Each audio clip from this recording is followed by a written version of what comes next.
Olá a todos, bem-vindo a mais um episódio do TourQuest. Hoje nós vamos falar sobre cruzeiros marítimos. Nós estamos aqui com o Vitor Ritt, né? Obrigado por ter vindo aqui. Vitor Ritt, que é bacharel em hotelaria, né? E há 10 anos tem experiência no cruzeiro. O nosso papo vai ser sobre isso. Também, professor Isaac, obrigado por estar aqui. O professor Isaac, além do nosso professor do curso de graduação, também é um turista de navio, então vai estar aqui para colaborar com a gente, ok? Então fique com a gente que a gente vai falar muito sobre esse trabalho a bordo.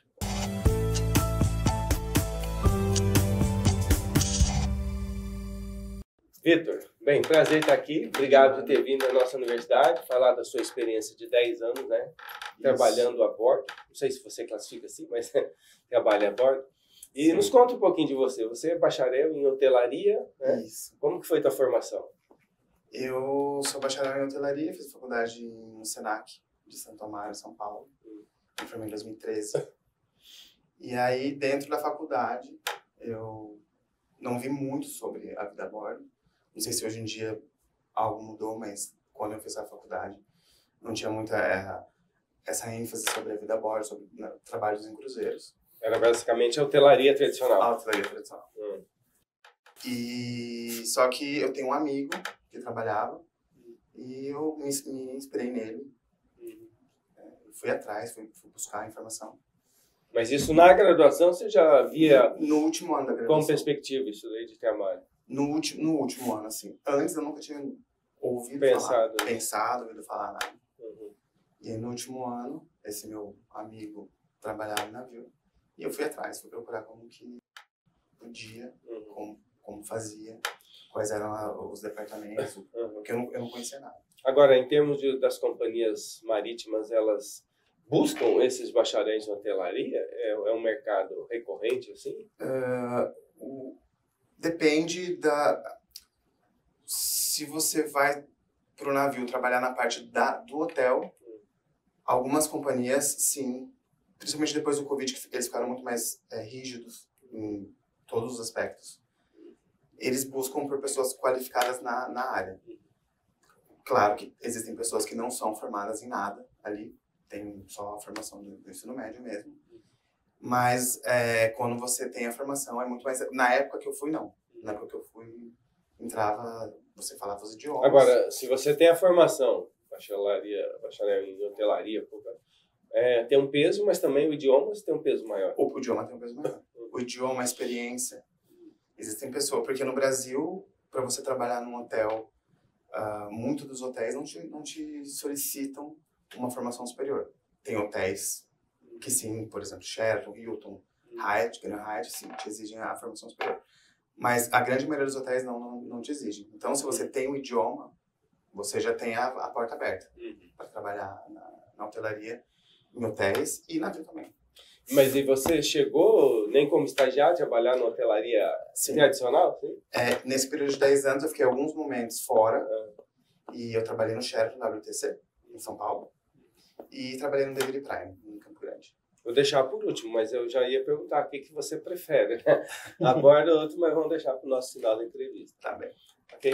E aí você se forma e como que foi esse ingresso no navio? Como que, no seu caso, né? A gente vai falar depois para quem está nos ouvindo como que é o processo para adquirir, mas no seu caso, por exemplo, foi um envio de currículo, foi entrevista, foi internet, como que foi esse processo? Ou teu amigo? O meu amigo me auxiliou a procurar uma agência. Nessa agência, eu me inscrevi no site deles. E nesse site, eles fazem uma peneira. Que você tem que colocar as suas informações ali.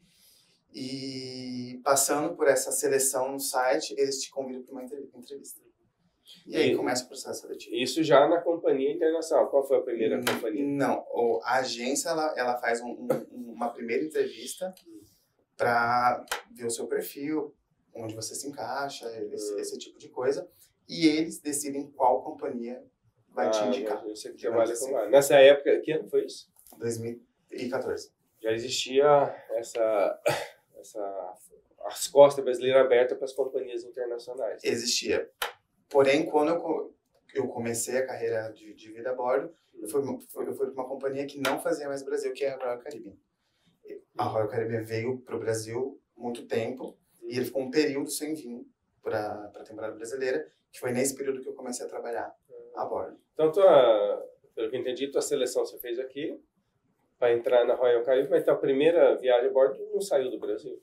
Sim. Foi costa brasileira? Não, eu saí do Brasil, porque a Royal não vinha para o Brasil. Isso, então foi fora. Foi fora. Você embarcou aonde? O primeiro teu embarque foi aonde? Foi em Copenhague, na Dinamarca. Copenhague. Verão ou inverno? Verão.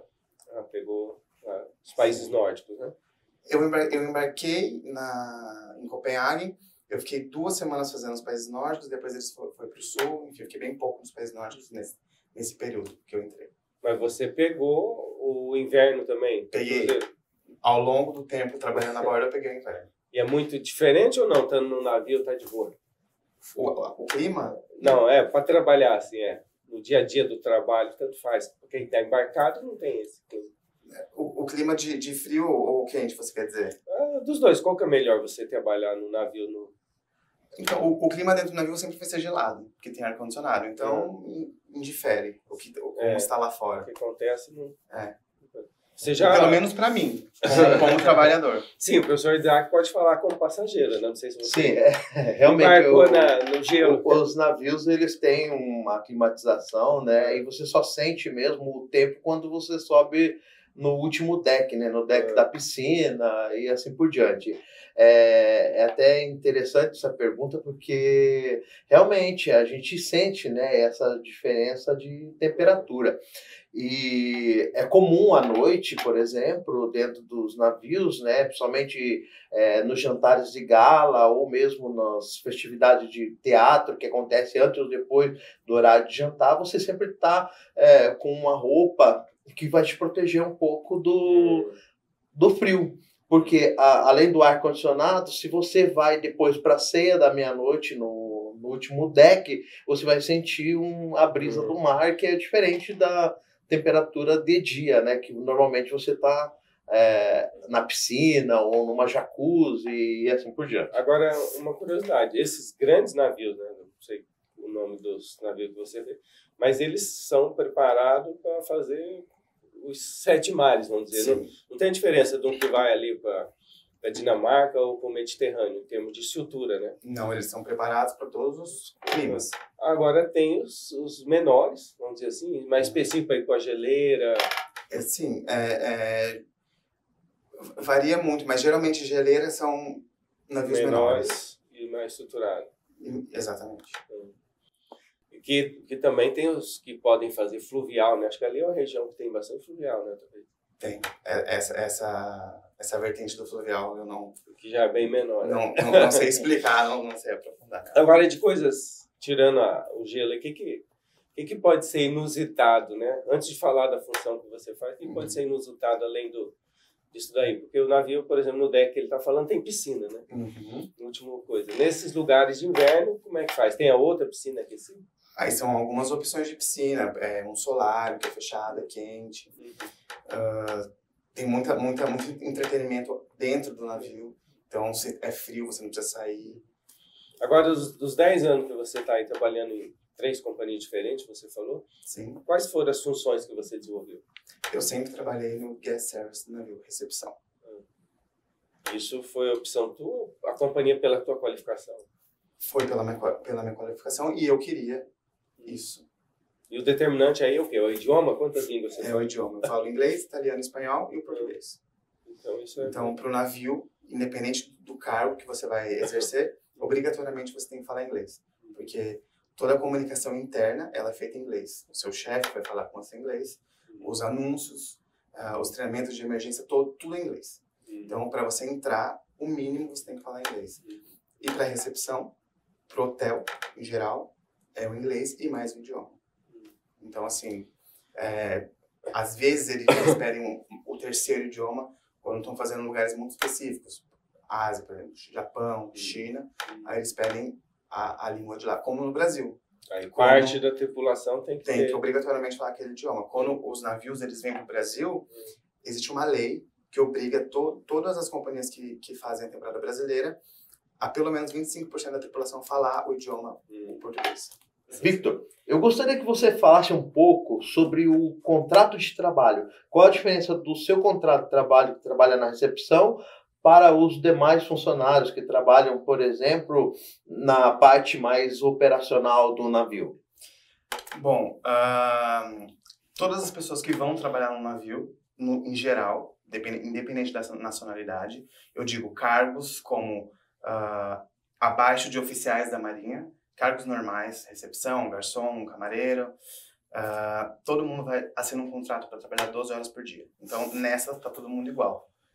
Vai depender do seu departamento, do seu chefe, da necessidade do departamento, se você vai trabalhar às 12 de fato ou menos. Então, nessa de horário, está todo mundo igual, cada um tem seu schedule, cada departamento tem seu schedule, sua maneira de trabalhar. Em relação ao salário, também varia de departamento, varia de posição dentro do departamento. Por exemplo, a minha posição, você pode ter uma média de $2.000 a $3.000 por mês, e como um garçom vai ter de $500 a $1.000 por mês, mais gorjetas. A diferença de um trabalho mais administrativo é que você não vai ter gorjeta. Se você trabalhar na recepção, se você trabalhar no departamento de shore excursions, que é excursões, passeios, você não vai ter gorjeta porque, na teoria, você não está servindo a pessoa. Então, esses departamentos mais administrativos, você não tem uma perspectiva de gorjeta. Então, você fica ali com o teu salário e aquilo que você vai ganhar. Agora, garçom, camareiro, o pessoal que limpa, as áreas públicas do navio, bar, essas pessoas, sim, elas têm um salário um pouco inferior, mas com as gorjetas elas chegam a tirar $2.000, $3.000 também. Agora, do organograma de uma empresa de navio, o recepcionista está no nível médio alto, assim, acima de você estaria o quê? Só o... Então, a recepção é um nível bom. Dentro de um navio é classificado em 3 categorias os trabalhadores, os funcionários. Crew, staff e officers. Então, o crew é camareiro, garçom, pessoas que limpam a área pública. Mão à obra, né? Pessoas que têm o trabalho mais físico. Uhum. O staff é o intermediário ali entre o crew e os oficiais, que é recepção, shopping. Essa relação mais de passageiro. Recepção, shopping, departamento de excursões, fotógrafos. Então, são pessoas que não fazem tanto esforço físico, digamos assim. E os oficiais, que são oficiais da Marinha ou não, que entre eles são engenheiros, o comandante, Que é o alto escalão. É o alto escalão do navio. Então, a recepção ela está no meio. E dentro do navio, de todos os navios, hoje mudou muita coisa, porque a hotelaria é uma profissão, é um departamento muito arcaico.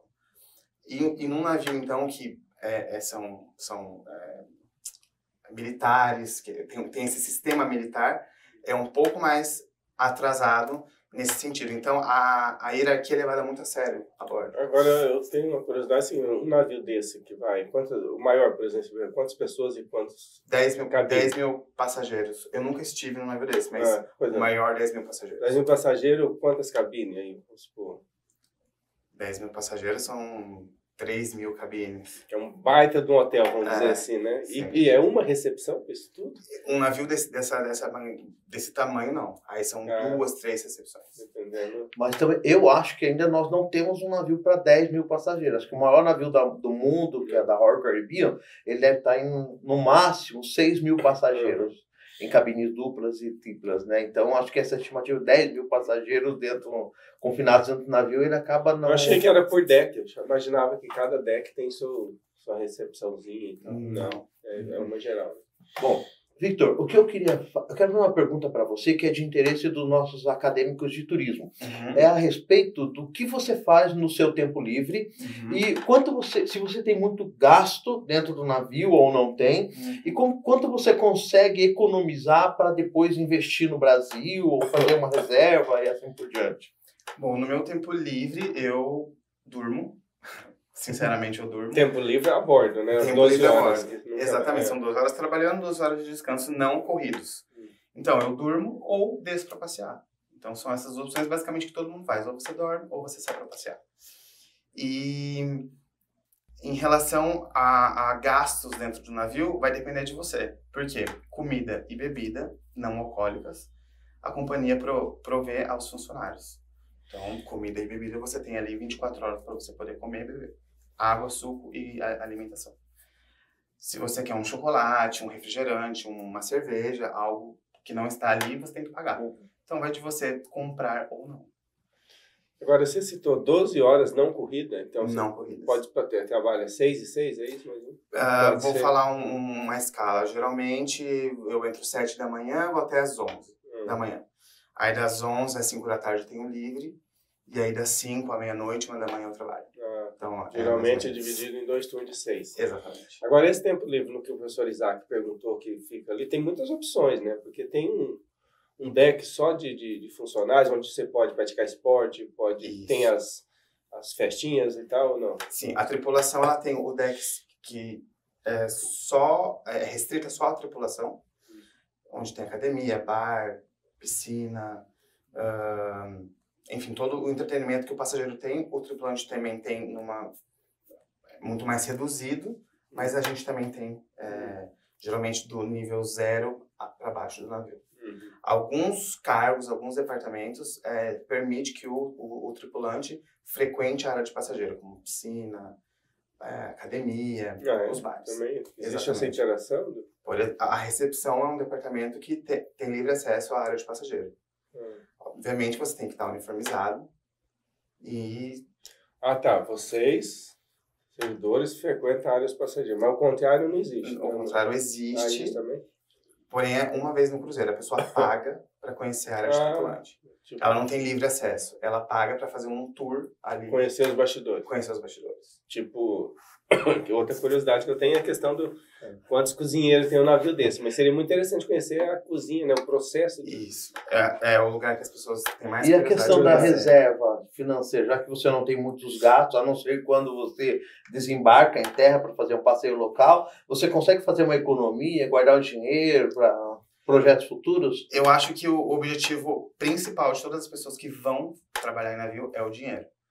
Tem muitas pessoas que vão pelas viagens, enfim, mas acho que o principal é o dinheiro. Então, as pessoas, elas se controlam mais e sim, é possível você fazer uma boa economia e aqui reverter para real, porque o pagamento ele é feito em dólar, algumas companhias em euro. Então, só pelo fato de você estar ganhando em dólar já é um benefício muito grande.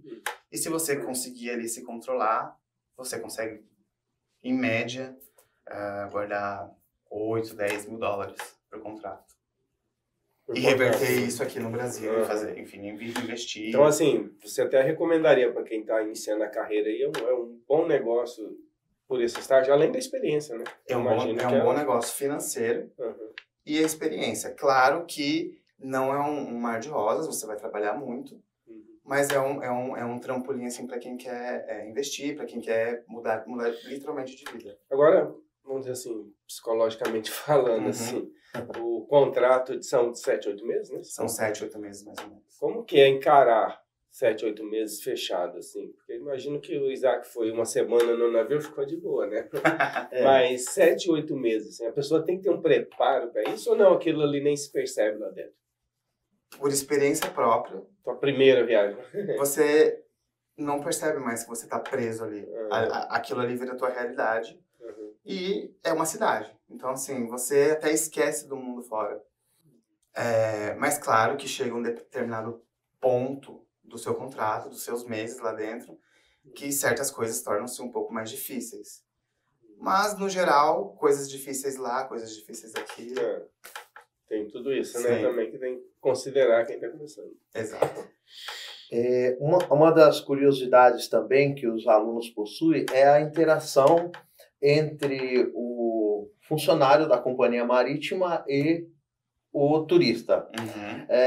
Quais são os protocolos, o que as companhias marítimas exigem, né, do tripulante nesse tipo de diálogo? Você pode ter uma aproximação, ou se você tem que manter uma certa distância, como que funciona? Mesmo para os departamentos onde você tem mais contato com o passageiro, como animadores, hosts, a relação é restritamente profissional. Você não pode ficar encostando no passageiro. Claro, os animadores dançam com o passageiro profissionalmente, mas você não pode ultrapassar a linha do que o seu trabalho te pede. Por exemplo, no meu caso, se um passageiro chega para conversar comigo, eu não vou dar a mão para ele. Se ele me der a mão, eu vou dar a mão para ele. Mas eu fico na minha. Eu não posso chegar, encostar, usar uma linguagem informal. Então, o contato é restrito profissional com o passageiro. E em relação a relacionamentos, é zero tolerância. Nós, quando embarcamos, tem um contrato, uma cláusula do contrato que é zero tolerância, e isso é uma das cláusulas que, se você é pego, você é imediatamente desembarcado. Então, você não pode ter nenhum tipo de relacionamento afetivo com o passageiro. Como ir na cabine dele, como se relacionar com ele, além do profissional. E no caso extremo, por exemplo, existe a expulsão, tanto do passageiro como da tripulação? Existe isso?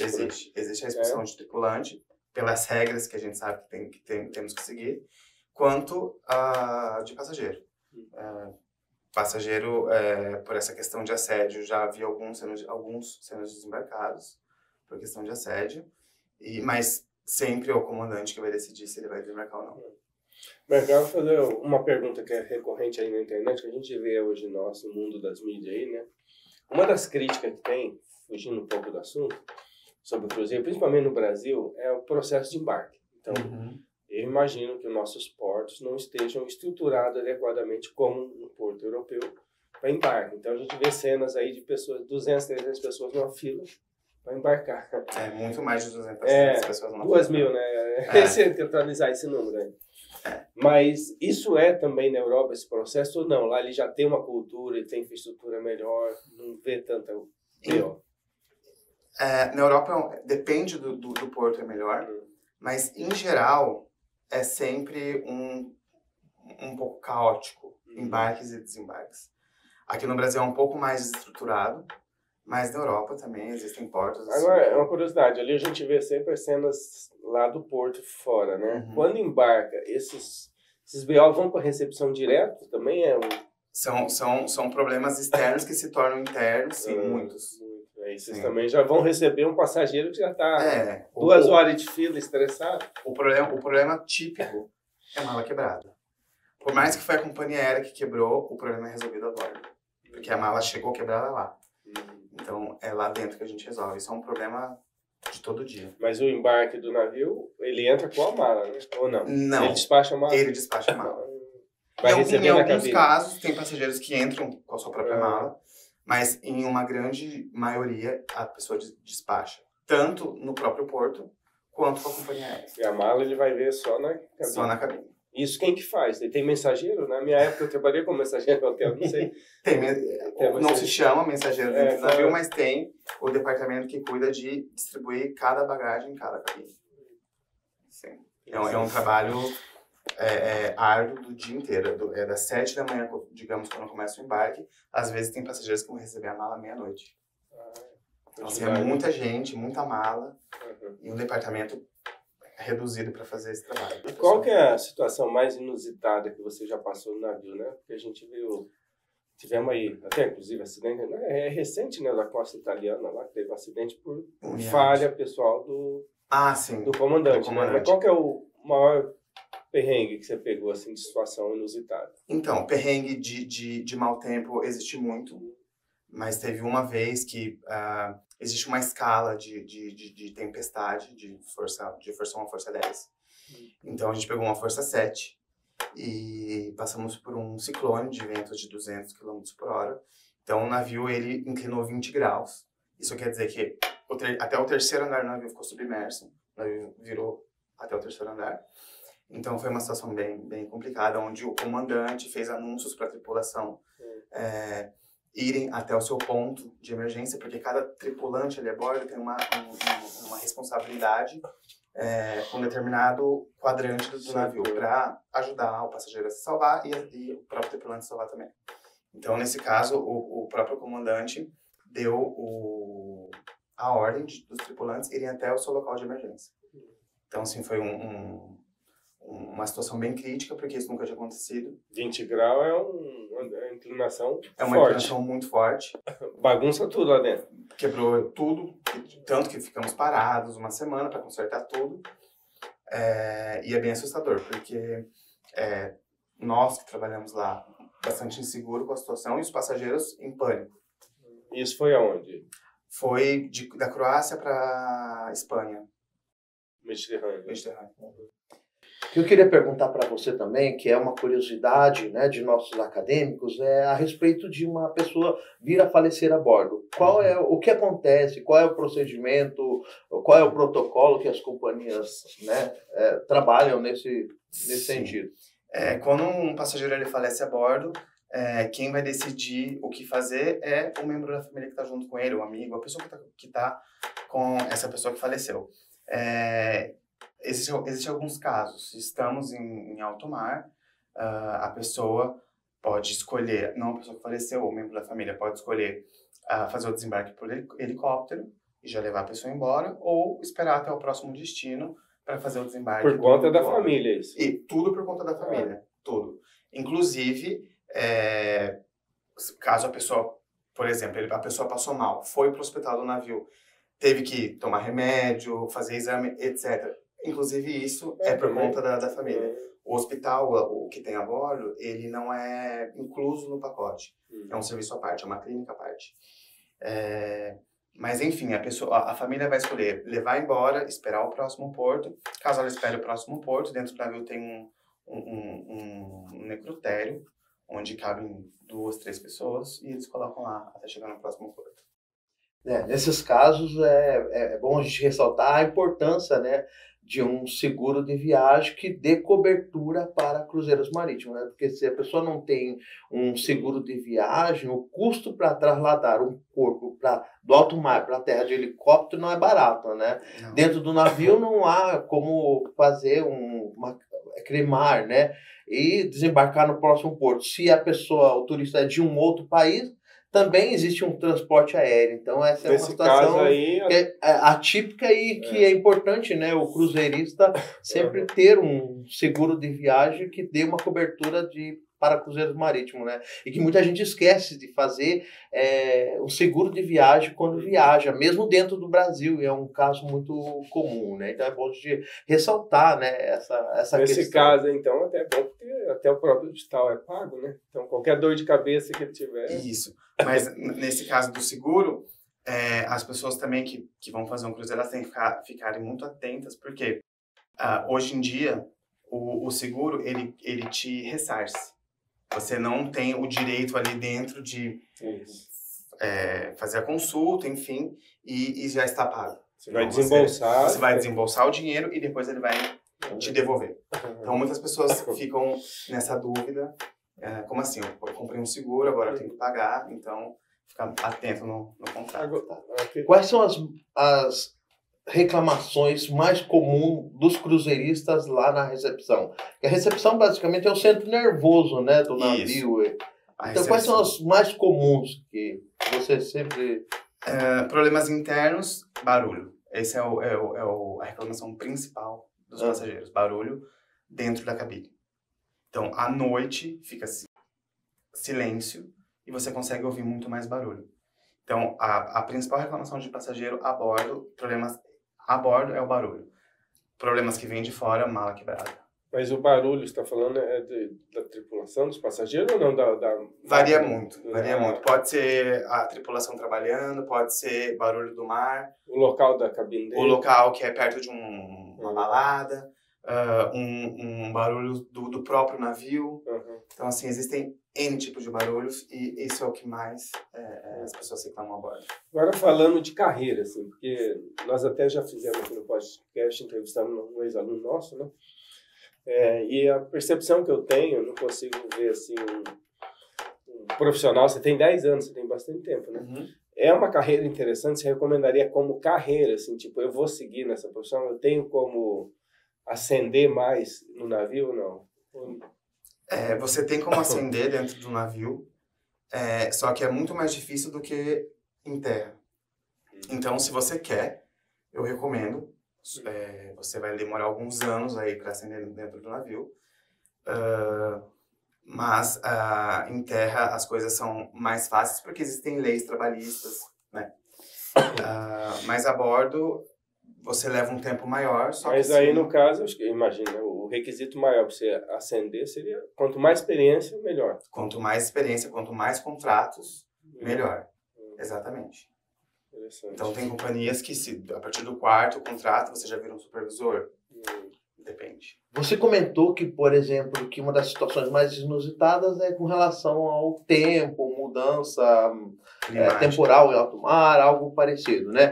Mas eu gostaria que você comentasse a respeito de quando há seria uma pandemia, não, uma epidemia ou um surto de alguma doença dentro do navio. O que ocorre? Porque é muito comum, né, noticiar que o navio está parado por um surto de contaminação alimentar. Sim. Se isso já ocorreu, se você já estava a bordo quando isso ocorreu, qual é o procedimento comum e se existe algum protocolo no treinamento de vocês que são profissionais de bordo? Sim, acontece essa epidemia dentro do navio por questões alimentares.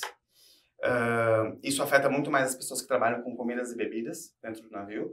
Pessoas que não trabalham são afetadas de uma maneira muito mais sutil. Porque, por exemplo, quando existe essa epidemia de acho que o termo correto seria um surto local. Exato. Um surto. Não seria epidemia, acho que é a maior pandemia, né? Porque a gente passou por tanto por essa situação, né? Mas acho que é um surto local, né? Exatamente.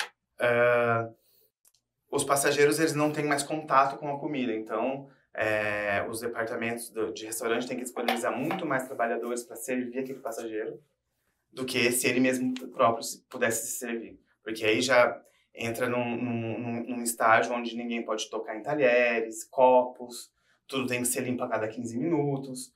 Então, isso afeta mais os trabalhadores do restaurante e do bar. Mas, de uma forma geral, quando em grande escala, quando muitas pessoas estão doentes, o navio faz uma quarentena, até que boa porcentagem das pessoas já não estejam mais contaminadas, infectadas com aquele vírus, para voltar a navegar ou até mesmo desembarcar todo mundo. Até que não chegue numa determinada porcentagem, todo mundo fica ali parado, a bordo, recluso ali dentro. Ô, Vitor, você pegou aí antes e pós-pandemia de Covid, né? Sim. Durante parou tudo os cruzeiros. Durante parou tudo, eu não estive a bordo durante a pandemia. E que diferença você sentiu, assim? Porque nós aqui da academia, né, Isaac, a gente sempre discutia, o turismo vai ser diferente depois da pandemia. O que mudou em termos de cruzeiro e navio, ou não? Mesma pegada? Mudou na questão da limpeza, as coisas são muito mais... Navio... Protocolo de limpeza. Exatamente, protocolo de limpeza. Navio, na minha visão, é um local estéril. Principalmente cozinha, essas questões. Hoje em dia é 3 vezes mais. Então essas pessoas que trabalham com limpeza, por exemplo, são pessoas que sofrem muito, porque hoje em dia, se você tinha que limpar um corrimão a cada 2 horas, hoje você tem que limpar a cada 10 minutos. Então a questão da limpeza mudou muito. Tanto a limpeza dos ambientes públicos, quanto a nossa própria limpeza. Então nós somos estimulados quase diariamente a lavar a mão, a tomar banho, a cuidar restritamente da higiene pessoal. Mesmo porque você divide a cabine com uma pessoa, então você tem que ser o mais higiênico possível. Então, a questão da limpeza, ela mudou muito. Bom, nessas suas paradas em portos europeus, né, todos nós sabemos aí que existe um processo de overturismo na Europa. E vem sendo casos noticiados antes e depois da pandemia, né, de protesto contra o overturismo e casos comuns de turismofobia. Em algum porto você presenciou algum protesto ou somente as restrições que estão ocorrendo em Veneza ou Dubrovnik na Croácia? Em 2016, sim, eu vi o protesto em Veneza. Pessoas atirando coisas enquanto o navio passava. Mas depois disso nunca mais eu... Chega nesse ponto de atacar os navios. Atacar os navios. Só não ancorar. As pessoas que têm barco ali em Veneza. Enquanto o navio passa pelo canal, as pessoas atiram coisas, gritam, tem bandeiras, enfim, é um protesto. Eu vi. Bem, Vitor, agora vamos falar um pouco dessa vida a bordo da tripulação, porque talvez quem esteja nos ouvindo, nossos acadêmicos, queiram, né, fazer isso como trabalho temporário, até como carreira, né? Que eu acho interessante. Mas a minha vida ali dentro, das 12 horas de lazer que eu tenho, né? Sim. Parece preso, mas não é, né? Porque dá para se divertir, dá para fazer um network, dá para conhecer pessoas. Qual é o lado bom disso daí? Conta para nós. O lado bom é a experiência que você, no meu ponto de vista, não existe nada parecido. O networking, como você disse, a gente ali dentro, a gente conhece gente do mundo todo. Existem amigos, conheço pessoas que fizeram network ali dentro e foram para outros lugares, cresceram em outras companhias, tanto em terra quanto em outras companhias marítimas. Então, dá para se tirar uma boa lição ali da vida a bordo. Porque, por exemplo, num momento de lazer ali, a tripulação seria o quê? Qual a tripulação? Tem mais de 1.000 pessoas trabalhando, outras 1.000 de lazer. Então, é um agito, né? São muitas pessoas.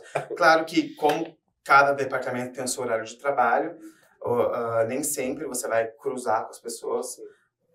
Existem várias...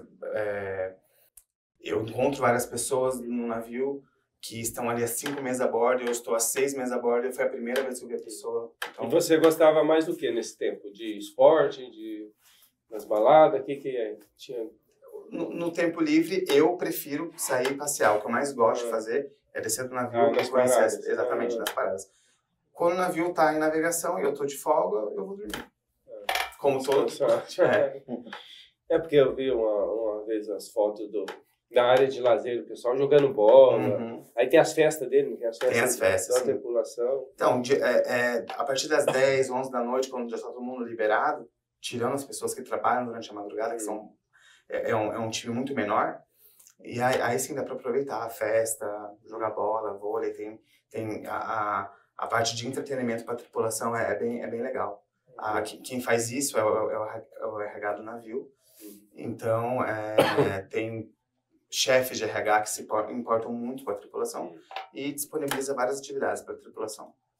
Uma das curiosidades de nossos acadêmicos sobre a vida a bordo é saber, você divide uma cabine com alguém ou você fica sozinho numa cabine? Como que funciona isso, né? Para que o nosso aluno, né, que tenha interesse em embarcar já tenha esse tipo de informação.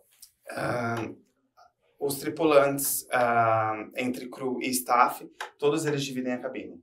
As pessoas que vão ter cabine solo, cabine sozinha, são chefes de departamento e oficiais da Marinha. Então, em geral, todo mundo vai dividir a cabine com uma pessoa. Tem departamentos que dividem com 3, com 4. A recepção sempre vai dividir com mais uma pessoa. Agora, Vitor, para a gente encerrar aí, alguém que está interessado em entrar nesse mercado, qual é o caminho que daria? Como que eu posso, o primeiro passo para fazer isso? Estou saindo da faculdade, estou procurando emprego, o que eu faço? O primeiro passo para você conseguir um trabalho a bordo é você procurar uma agência aqui no Brasil. Existem N agências no Brasil. Você procura uma agência dessa. Agências de emprego específico para os navios. Para o cruzeiro, exatamente. É fácil achar isso na internet? É fácil achar. Existem algumas, posso dizer algumas que eu conheço, Infinity Brasil, ISMBR, Rosa dos Ventos, são agências... A gente vai colocar o link para o pessoal aqui. Tá bem. São agências de confiança, são agências que eu já embarquei. Então, o primeiro passo é procurar uma agência, fazer o cadastro nessa agência. Essa agência vai fazer uma peneira ali do seu perfil, do seu currículo, e vai te convidar ou não para uma entrevista. Então, eu posso fazer isso tendo 3 idiomas, como você falou, inglês, ou não falando nenhum, também eu posso. Tem chance de conseguir algum cargo lá? Você falando apenas português, eu acho um pouco improvável você conseguir um trabalho a bordo. Porque, independente da nacionalidade do navio, tudo será em inglês. O seu contrato, o seu chefe vai falar inglês com você, os anúncios serão feitos em inglês, dentro da sua cabine, todas as instruções que você precisa ler estão em inglês. Então, você ter um 0 de inglês é pouco provável. Não digo que é impossível, mas é pouco provável. Nem para descascar a batata. Certo. Não pelo fato de você não ter a qualificação para aquilo, mas simplesmente porque a sua vida vai depender de você entender inglês. Se tiver uma emergência a bordo, tem a questão de segurança. você tem que entender o que o comandante está falando para você conseguir se salvar. Então, assim, o mínimo de inglês você tem que ter.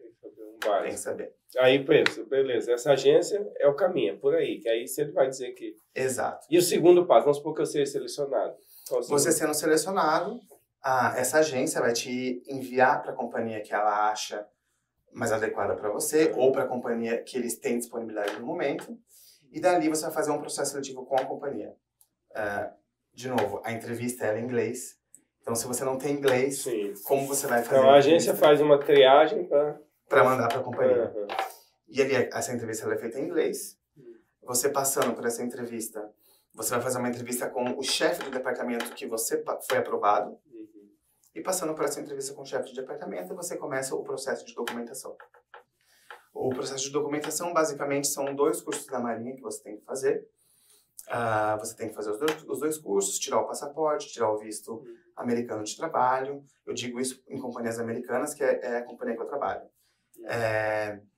Também agora estão exigindo o visto italiano para transitar na Itália, visto de trabalho, e exames médicos. Tudo isso é pago por você, cursos, documentos, vistos, exame médico, tudo é pago por você.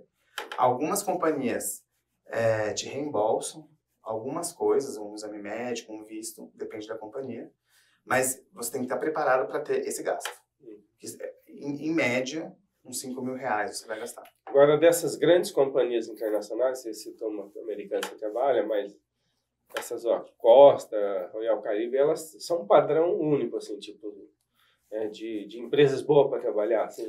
Todas as empresas, eu acredito que elas sejam boas para trabalhar. O que vai mudar mesmo é para o passageiro.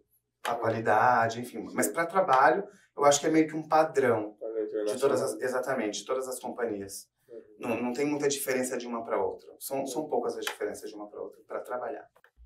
Tá bom, não sei se o Isaac, né? Só isso, eu acho que foi um bom bate-papo aqui, né? Uma excelente conversa. Eu acho que tem uma série de contribuições aí, né? Para aquele que pretende embarcar no navio. E a gente vai deixar no link aqui os links das agências para que vocês possam fazer o seu cadastro. E também, até logo. Também o contato do Vitor, a gente deixa o pessoal querer entrar em contato. E agradecer a você com essa experiência de 10 anos em alto mar aí, né? Trabalhando nesse mercado tão específico e acho que inusitado, né? De trazer pra gente essa experiência. Obrigado e até a próxima. Eu que agradeço. Até a próxima. Quem quiser entrar em contato comigo, só falar comigo, que eu explico mais. Ok. Obrigado a todos. Obrigado.